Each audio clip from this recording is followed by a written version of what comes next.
Overview of what we do at Oak Ridge is as part of HPC. I have way too many slides, so I'll rush through them depending on how much time I have. I may I'll obviously have to throw some out. Feel free to interrupt me and ask questions. That's not a problem at all. So as I said, I'm going to give an overview of what we do, the mission of Oak Ridge National Laboratory from a computing perspective. And then I'll talk about some of the work that we do specifically in my research group around code transformations, fault tolerance work on MPI, and scalable communication. So this isn't all we do, but it's some of the very relevant things for HPC. So Oak Ridge is a lab, a Department of Energy lab, a science lab. Our mission is to provide science cycles so that people can do the most challenging cycle problems, simulation problems. Our mission is not to develop good computer science. Our mission is to develop systems that can run these very large problems. We have a long history, as this slide shows here, with computing at the lab. And over the last 10 years, it drastically increased the size of our computer systems. And so right now, this slide's about a year old, so it's a bit dated. We're in the process of upgrading almost all of these machines, but they're not done yet, so we can't talk about them. But at the time, we had a 2.3 petaflop system, Jaguar, which is being morphed into Titan these days. A National Science Foundation system that's aimed to support the National Science Foundation mission, as well as a NOAA system used for NOAA's research on climate change. And so, as I said, there have been a rapid increase in size of the systems on site over the last 6 years, from a 3 teraflop system up till now where we have 3 that are on the order of petaflop and larger, all used to run a variety of science applications, and I'll talk about which ones in the near future. Right now, we're in the process of upgrading Jaguar to be called Titan. This will be a system that's a big challenge for us because it's the first system that's supposed to run at production at an international level, actually. Using both CPUs and GPUs, and so making that system usable for the scientists that run their large simulations is a huge challenge on the programming environment area in particular. It's a challenge we've been working on for the last several years, and I'll talk a bit about some of the work that we've been doing there. Our goal, of course, is the exaflop system. The dates keep changing. What the system might look like keeps changing. But whatever it ends up being, it'll be a challenging system. And right now, we're already trying to figure out how do we handle this from a programming models perspective in a variety of areas, because it takes a long time to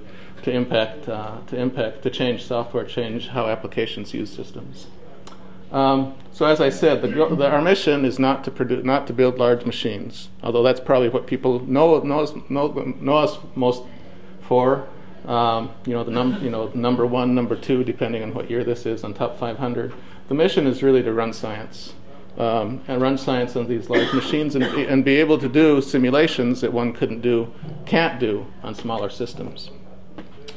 And so. This gives a list of current applications. You can look at it you can read them on your own. I think the slides will be posted afterwards, and so you can go through in detail and look at it. But you can see that there's on the order of 10 applications that actually are able to very effectively use large portions of the machine and do real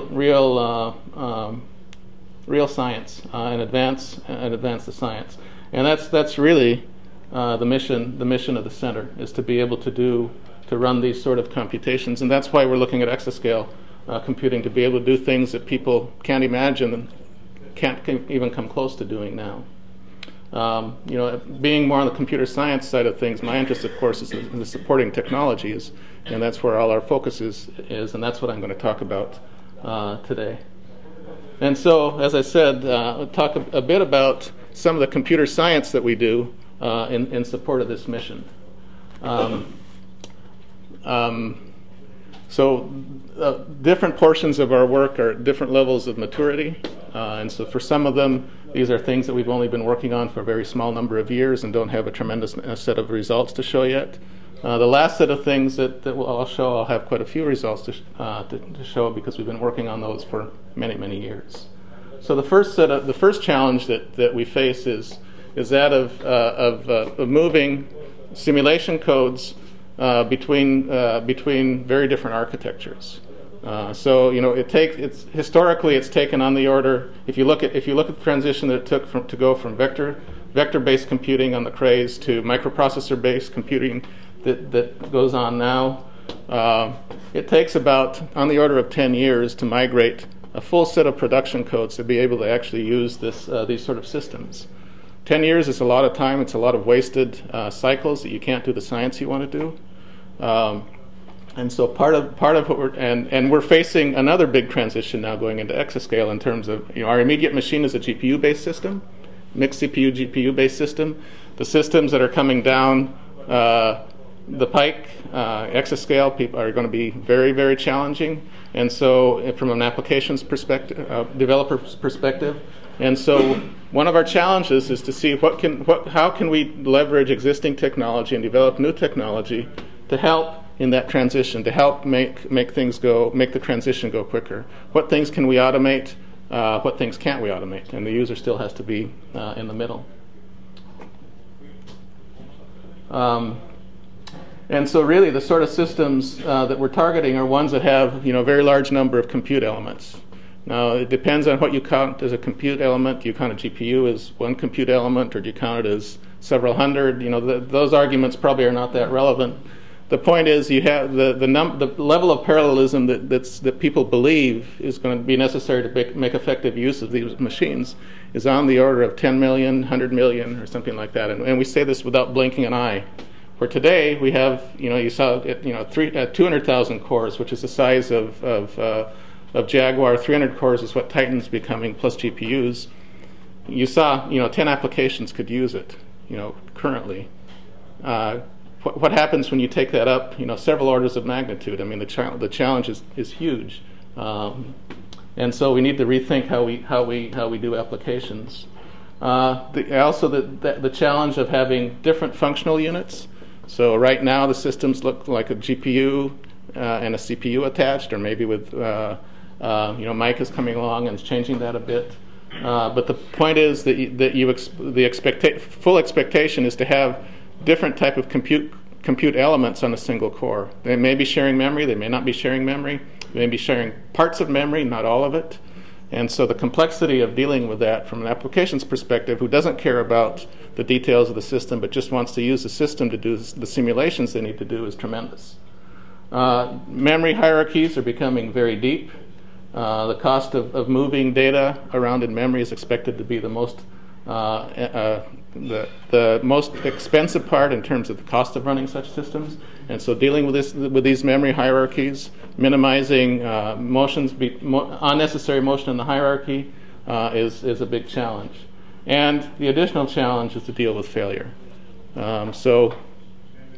Anything you do has to take into account the fact that you're going to have a portion of the resources you started with when you start the simulation no longer available when you end the simulation.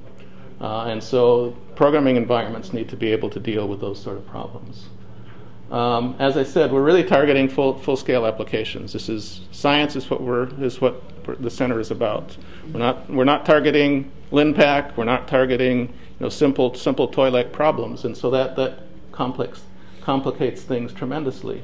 And so it leads to trying to figure out what portions of these sort of code transformations can you automate so that you don't need to manually change all large portions of your 1 to 2 million lines of source code. And so the goal with this is to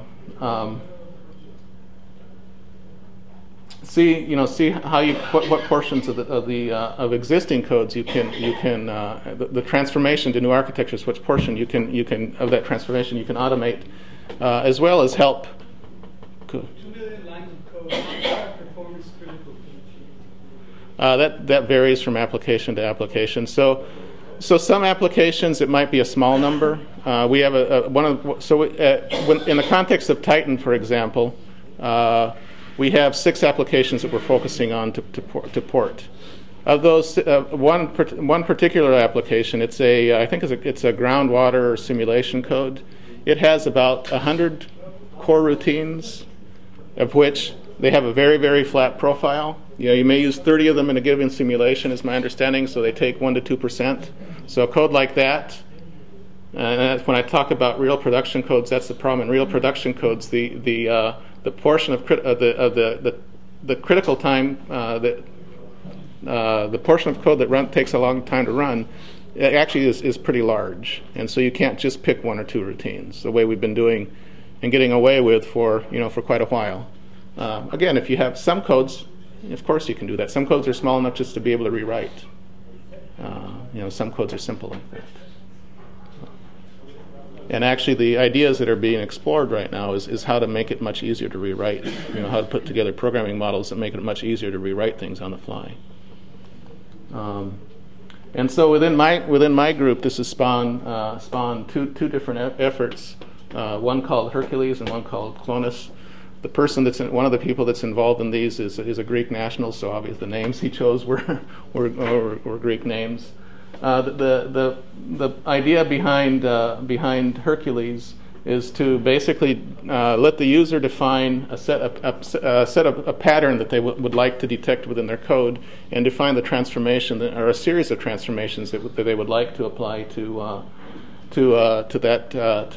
that pattern, making it possible to fairly quickly transform large code bases.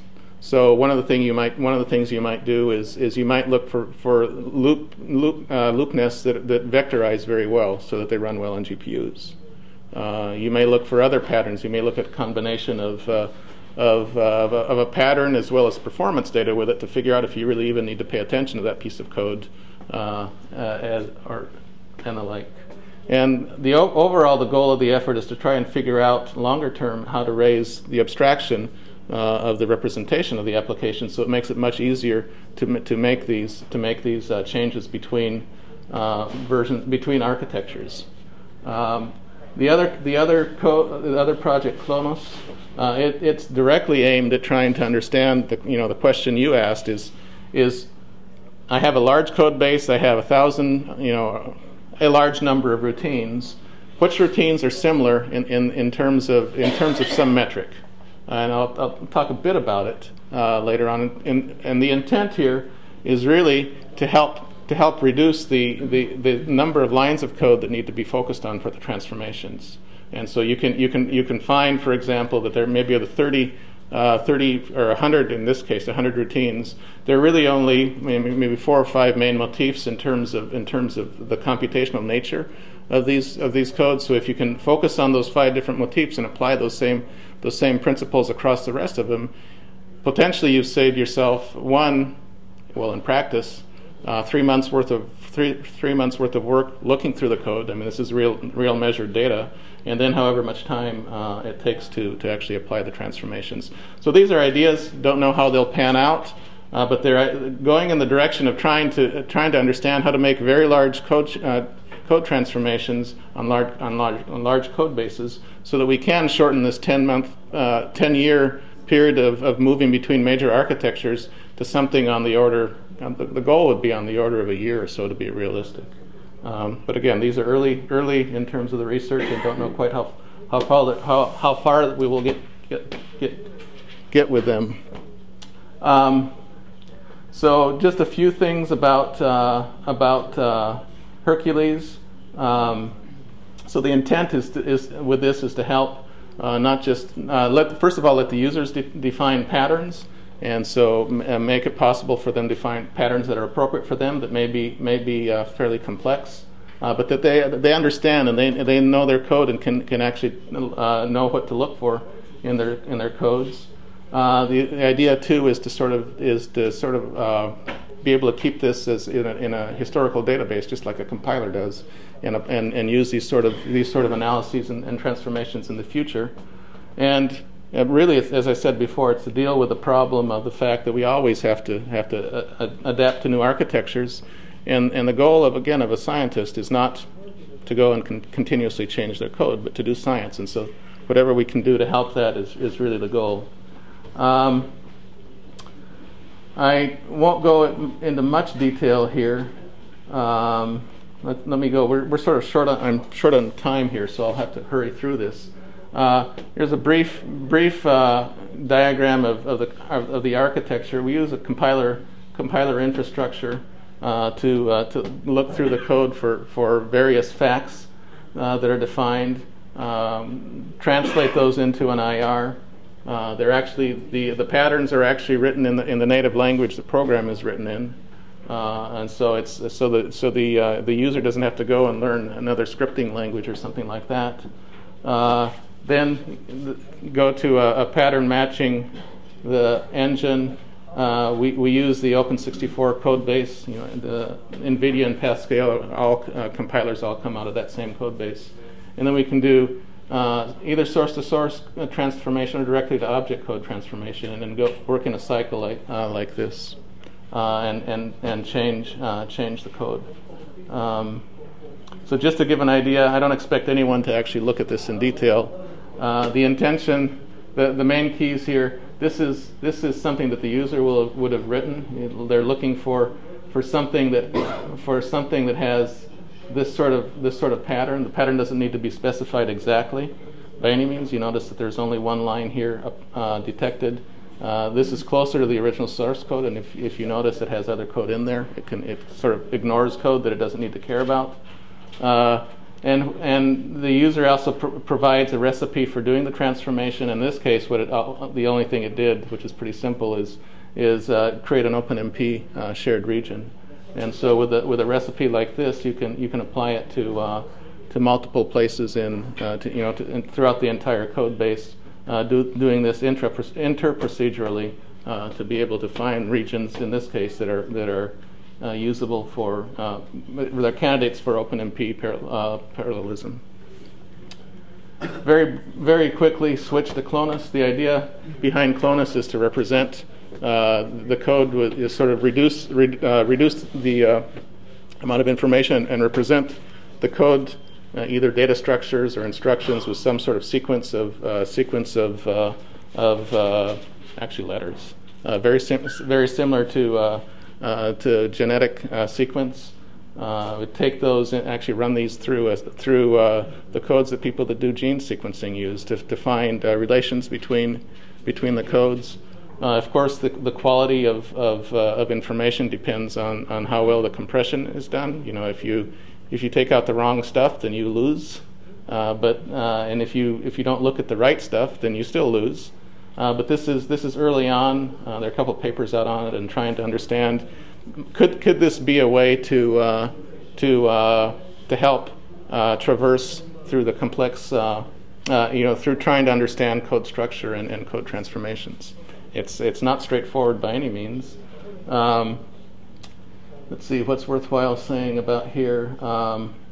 So it looks, as I said, it looks for code clones. Does comparisons between the clones, between the sequences, and basically gives you a way to plan out the porting strategy you might take. So identify which portions of code to focus on, which ones can you come back later after you've figured out all the details. Very simple architecture. Go through a parser. Turn those down which compresses it into some sort of sequence. Run it through the similarity analysis, which is actually very, very time consuming on a real large program. It actually can take weeks because you're doing sequence matching is what you're doing, and then you end up with a plan. So they started to use this on very simple test codes, just trying to understand the weaknesses and the strengths of the limitation, trying to understand what to look at. It's more than understanding, because we understand hardware well, we understand software well, but trying to automate, putting those together in a mechanism that you can automate this is what we're trying to understand. So we know how to look for memory strides, we know to look for cache misses and the like, potential areas for cache misses, things that vectorize, don't vectorize. But the question is how to represent those in a compact way that's actually usable and will produce analysis that's meaningful and helpful. So that's what this research is about. And so again, on the NAS benchmarks, it's very simple. These have been analyzed to death. It was able to find 3 routines that were very similar and actually benefited from the same OpenMP analysis. And this is nothing that wasn't known beforehand, but it's again trying to validate the method on known technology to see, to have a reasonable starting point in terms of trying to understand how to proceed. So we'll have to see how far this takes. I mean, with any sort of system where you lose information, the question is, are you losing critical information or not? And so this is part of what we need to understand. And we're actually collaborating with Barbara Chapman's group at the University of Houston on this work. She has a graduate student that works full time on this. Getting closer to what I do personally. We do work in the area of fault tolerance. I've been working on fault tolerance myself for over 10 years. That's why I got into what I do now in computing. And the notion here behind this is to let MPI survive partial system failures. So most systems that you use now, basically for recovering from failure, assume that you're going to regenerate the exact same conditions that you had before failure. The notion here is a little different here. The notion here is there's scenarios that we can't reproduce the same systems that we had before. So if we were running on a full system, for example, and we lost a node, we're not going to get the node back in a reasonable amount of time to be able to continue the computation. So how can we within the programming environment, in this case it's the MPI programming environment, how can we let that application continue and run and still take advantage of all the computation that was already done? So the intent here is really to be able to change the geometry of the application. So it's like MapReduce of Google, right? So MapReduce is very tends to be embarrassingly parallel. This does not assume a model like this. This leaves it up to the application to decide what they do with it. So it's aimed at applications. Well, actually, we can talk a lot about what it's aimed at. It's different in that MapReduce basically makes the assumption of a lot of independent processes. This does not make that assumption.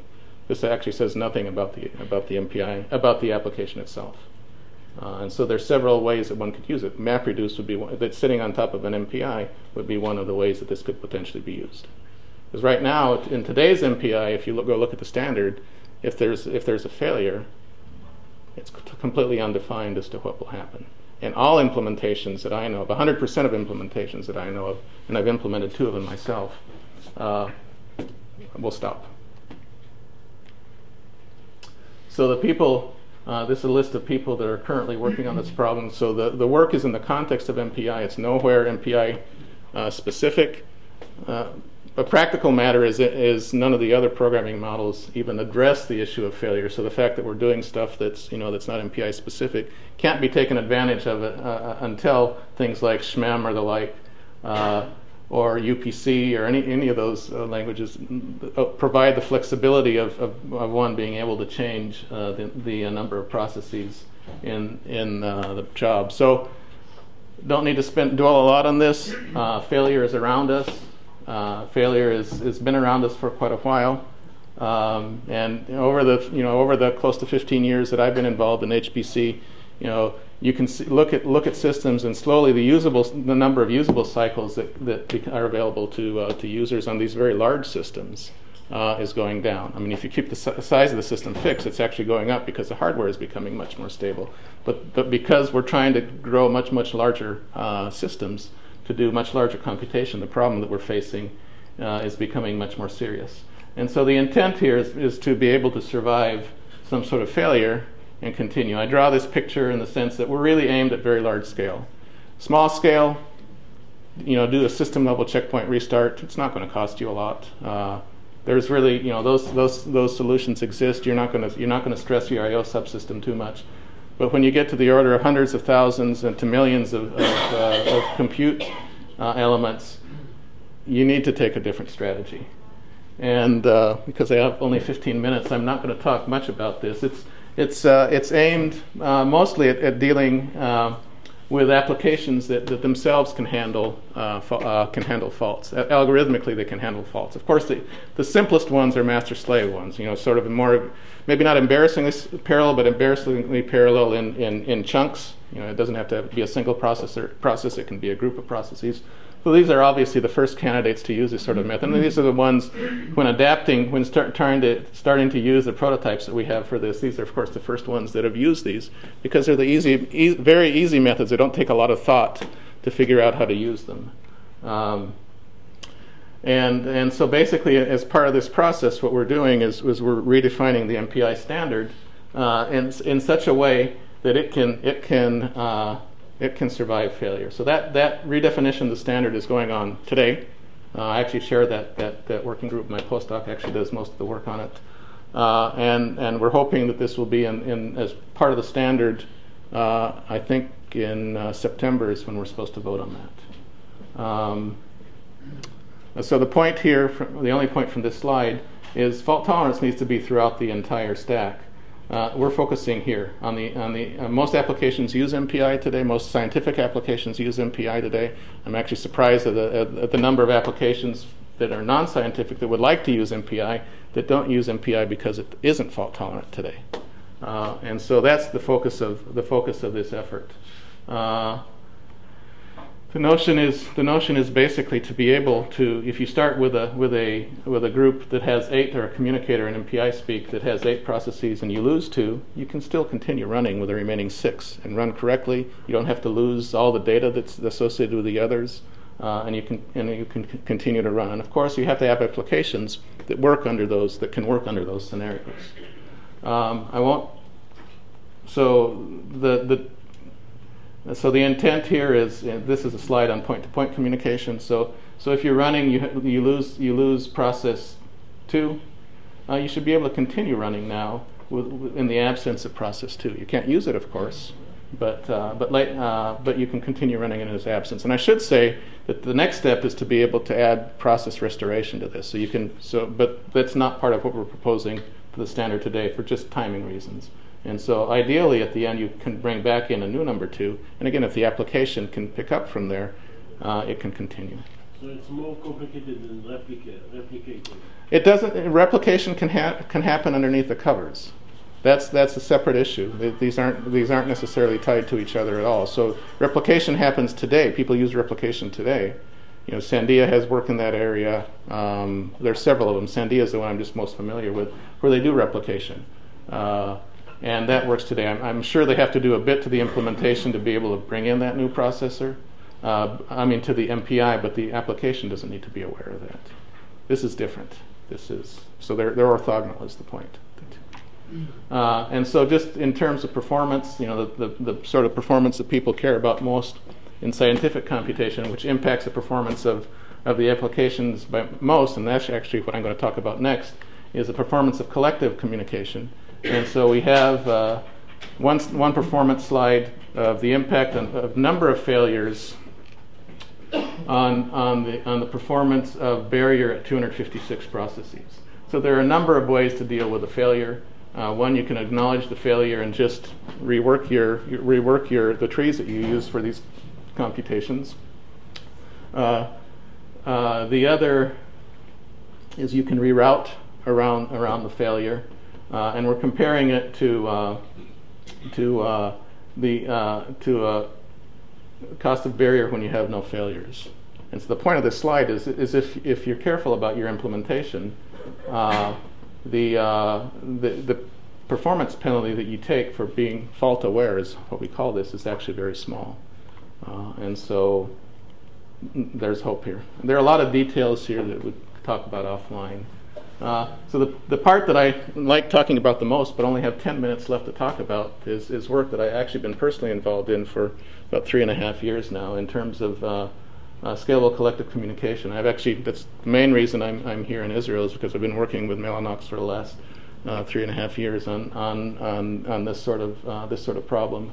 So collective communications at scale are the ones that at for scientific computation ultimately are the ones that determine the performance of the programs. They have and so what we've done to try and deal with these problems, which from my perspective is really the main scalability problem for scientific computing at scale. Is one, look at offloading collective communication to the network. So you're not using the same resources to manage that collective communication as you are to do as the application is to do its computation. And there are really three goals for that. Is one, to be able to overlap, to have computation and communication, really have the hardware support true asynchronous communication. The other is to be able to avoid the effects of system noise, and system noise at scale has been a serious problem in terms of scalability. System noise, all it is the system periodically has to do it service itself and the application, and so those interrupts, if they're not coordinated, have very, very negative effects, slowing applications down a factor of 2, 3, and more. People have a better idea now on how to deal with these. But still, this avoids the problem altogether. And as I said before, this work is joint work that's been going on for 3.5 years with Mellanox. On top of that, when you start looking at collectives, it doesn't make sense to spend a lot of time on writing collective algorithms if you don't take into account the natural hierarchies, communication hierarchies that exist within the system. You get very, very large performance benefits. So at the same time, we've also worked in developing an infrastructure for doing hierarchical collectives that takes advantage of these communication topologies, uses high performance collective algorithms that scale well. And so the thing that's characteristic of collective communications is there's implicit coupling between all processes in the computation. The type of coupling really depends on the type of collective algorithm that you use. Some of them are very, very loose. Some of them are like a broadcast, which is very, very loosely coupled. Versus if you're doing a global reduction, there's tight coupling between all the processes. If you implement scalable algorithms. If you want to implement, you can implement algorithms that have very little coupling between them, but their performance is going to be disastrous. And so while you get away somewhat from the problem of the coupling, your performance goes really bad. The emphasis in all these is using non-blocking algorithms, because one of the things we really want to do is we want to leave as much as possible the computation resources to do compute work, and use the communication infrastructure to do communication. So I believe I already talked about this. So a quick cartoon, and I think some folks in the room have seen this probably a dozen times, so I apologize to you. It just gives an example of what the problem is, why collective communications are a problem. So I'm showing here a potential way one could implement a reduction, a barrier, several different communication patterns. And the point here is that there's in this algorithm. So these indicate the arrows here indicate some sort of communication going on, some sort of processing here by the communication library. And so what you can see is that all processes in this group participate in the operation. So if the system, for example, needs to service I/O, file I/O versus not using the same network that you're using for collectives. If it needs to do some sort of scheduling work, schedule something, some other system activity, this is going to slow down the overall time of to run the algorithm. On the other hand, if once you've initiated it, everything can happen behind the covers. I mean, on the computation network, then this doesn't impact the progress of your communication. Communication. I mean, other communication could interrupt with communication, but system activity will not interfere with you. And so you have the potential here. It's more than potential. The reality here of being able to not be affected. The part that determines the overall scalability of your application is affected by those sort of things only at initiation and at termination. And so it decreases your exposure to the problem. It doesn't eliminate it because you still are exposed to those sort of things. And then finally, if you can go to non-blocking algorithms, then and just come back and check when when completion is done, your exposure to not bad things. They're system activity, bad from a communication perspective, becomes much smaller, and you have the potential for applications that can deal much better with load imbalance as well as with other system activities. And so the focus of this work is really to look at issues of scalability and asynchronous communication. Really being able to use the compute resources to progress computation, and the communication and the not sure what I said. Let me say that again. To use the compute resources to do computation and the communication resources to manage communication. As opposed to now, mostly you use the same set of resources both to progress communication as well as computation. The other goal in terms of hierarchy is to decouple hierarchy detection from implementation of algorithms. So detail, it's probably, for this audience, it's probably much too detailed. The point is, collective communications are very expensive to implement. People can invest a lifetime in them, and so we want to have an infrastructure that we can reuse the optimizations that have been done, especially the algorithms have been implemented over a lot of different generations of network hardware, and not have to re-implement things on a fairly regular basis. And let me go here. So the notion, again with 4 minutes, I do want to show some results. The notion here of creating subgroups is a cartoon where the dark blue ovals indicate cores that are being used by the application. These are nodes in the simulation. So this is a 4-node system, dual core. No processes using these cores or these cores. And so basically what we want to do is take into account which processes share a core, and therefore in a lot of today's systems share maybe a secondary or tertiary cache. And so that can be a benefit in terms of performance. Those that share a node, and again you can take advantage of the faster shared memory communications there. And then ultimately then you're left with some sort of form of communication between nodes. And so you form basically a 3-level hierarchy. The highest level, there are 4 members of this subgroup. The second level, you have an element from each of the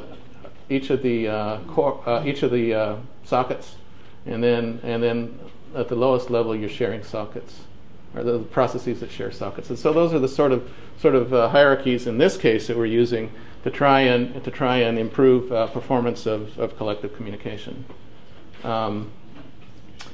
The key idea that InfiniBand brings here with the core direct stuff is the ability to basically define locally the communication pattern, feed it to the hardware, and then come back and see if it's finished.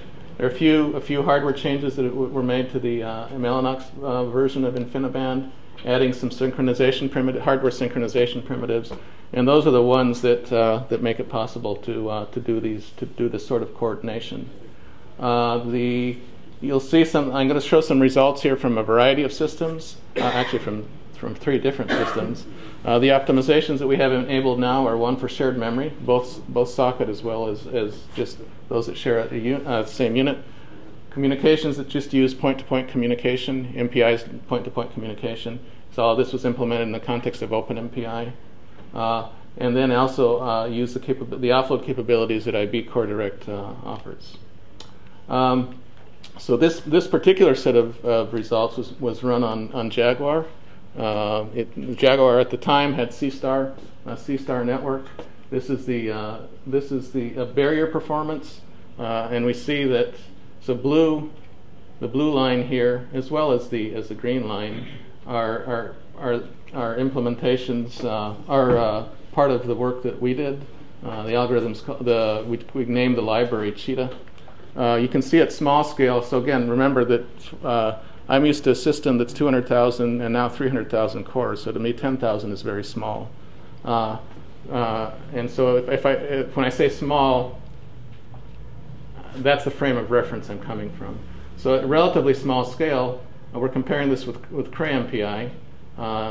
We see that the performance is not that different from CrayMPI, but as we go to very larger scale, I should say 50,000, in this case, actually 48,000 some, using these sort of hierarchies and being very, very careful about a lot of the details of the implementation, the performance difference is close to a factor of 2. Again, we'll do the same sort of measurements, barrier measurements, but this time using Core Direct. Much smaller system, just because of resource availability, and the key point here is we do get very good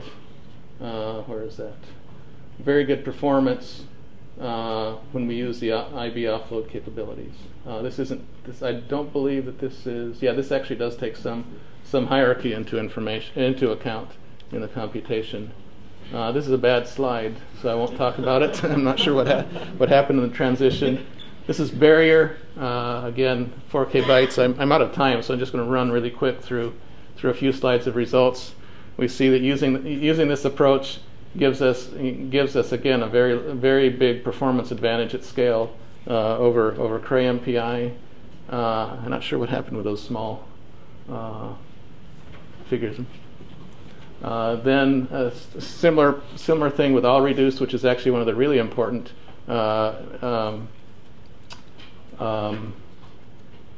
collectives for many applications. We see that the all reduce taking the hierarchy into account, we get again reasonable performance enhancements. Some data for all-to-all. This is 1 byte, so this is small message protocol. We see that this is actually very, very new data. It's just all gathered. We're preparing to publish it now, so this is the only slide I'll show. We get. Actually, this is I misread this. This is all-to-all. It's a new algorithm that we've developed and implemented in the context using IB offload. And we see significant performance improvements over the native algorithm that uses the Bruck algorithm. For those of you that are familiar with it, again, all gathered a larger size. We continue to see that the offloading to the network helps a lot in terms of performance. All to all, this is the all to all with some new algorithms that we've been implemented. This stuff has just been submitted for publication. This is small message protocol. 1 byte, we see that using the main CPU is still more effective than using the offload capabilities, but that changes pretty quickly when you go to, I just chose 64 bytes here. We see some nice performance enhancements over, over the native. This would be the native implementation. The real interesting thing from my perspective is the ability to overlap computation and communication. So we can see here that we have good overlap characteristics when we go to the network. When we use the IB offload, providing this is for barrier, relatively small barrier, doesn't carry any data with it, any user data. So the opportunities for overlapping computation and communication aren't large. But we see that here we get overlap of on the order of 75% or so. When we go to ones that involve more data motion, compare CPU-based algorithms to offloaded-based algorithms, just like you'd expect, since the hardware was designed to support this sort of thing effectively, it gives a lot more opportunity for asynchronous communication and really overlapping computation and communication. We see something similar for small all-to-all. Again, this is new data. There's more CPU involvement at starting up the all-to-all, the small message all-to-all algorithm. It's sort of a modified Bruck algorithm is what we're using here. And we see at large sizes, as you would expect, very, very large opportunities to overlap. So I think that's all at this stage.